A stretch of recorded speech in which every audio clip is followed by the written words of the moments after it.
Oh yeah, Wario wins.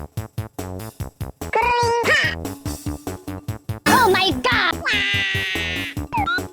They say good things come in small packages, and that is most definitely the case for Mario Party DS. When you were in middle school playing this game with friends via local multiplayer before or after school, it was an experience like no other, and one of those instances where you just had to be there to fully immerse yourself in the moment that sadly will most likely never be replicated due to the hustle and bustle of everyday life. Mario Party DS was the very last Mario game made by Hudson Soft in 2007 before being taken over by ND Cube, and you can tell they showered it with so much charm and love. It's brimming with creativity. But before I actually explain what makes this game so charming, it's in my best interest to refresh your memory of the game's actual plot. It starts off like any other Mario Party game where Bowser acts so phony, trying to be buddies with Mario and the gang, and invited them all to a big fancy dinner party to apologize for being a jerk over the years.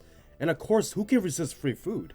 They all show up, and to no one's surprise, they were all captured, and Bowser used the magic of the sky crystal that fell on the earth to shrink all of them down and discards them far away. Their primary mission is to return to Bowser's castle to return to normal size and help other characters in need by visiting their respective boards in order to progress. I don't understand why they can't just eat a super mushroom to grow to normal size, but whatever. Now here's my favorite part about this game. The fact that you shrink down to the size of an ant means that the world is your oyster, and it opens up all sorts of neat new perspectives that would have been impossible to see from a normal height. That's the genius of these 5 board designs. They're literally just normal sized places, but are gargantuan in the eyes of our 8 shrunken heroes. From being caught in Venus flytraps, to be blown away by trumpets, to being crushed by barrels, anyone and anything is a potential hazard when you're so tiny. Now let's talk about the items. I like how you can purchase multiple items to maximize your inventory, rather than just buying one thing at a time despite possessing a lot of money. There's just something that should be implemented in every single Mario Party game, and it's weird that they only did it for this one game. The cost of the items are stupidly cheap, and you had no problem stocking up.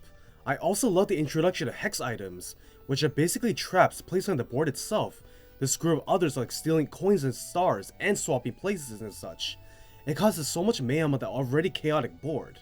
In the story mode, once you finish each board, you are supposed to fight the designated boss, and in each one, it takes advantage of the theming of being small and cleverly crafts minigames that are only possible when tiny.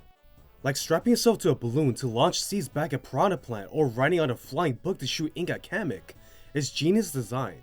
Speaking of genius design, let me just say that every single minigame in the game cleverly takes advantage of the theme of being tiny, and transforms normal environments into battlefields and hazard zones from their perspective.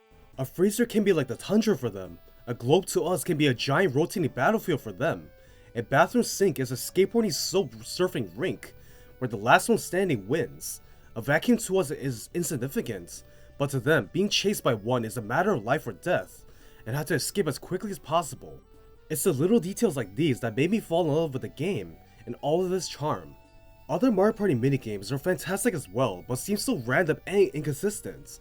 I appreciate how every minigame in Mario Party DS has remained extremely consistent with a tiny theme, and has not missed its mark at all. If they were to do another Mario Party game in the future, and choose a theme, it would be nice if they stuck with it.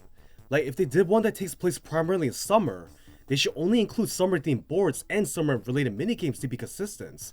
I also want to mention that for a Nintendo DS game made in 2007, it looks very well polished and pretty for being a handheld game and not a console release.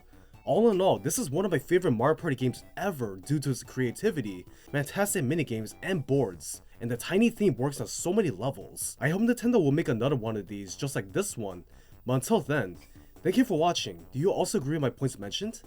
And please like and subscribe if you want to for more videos like these.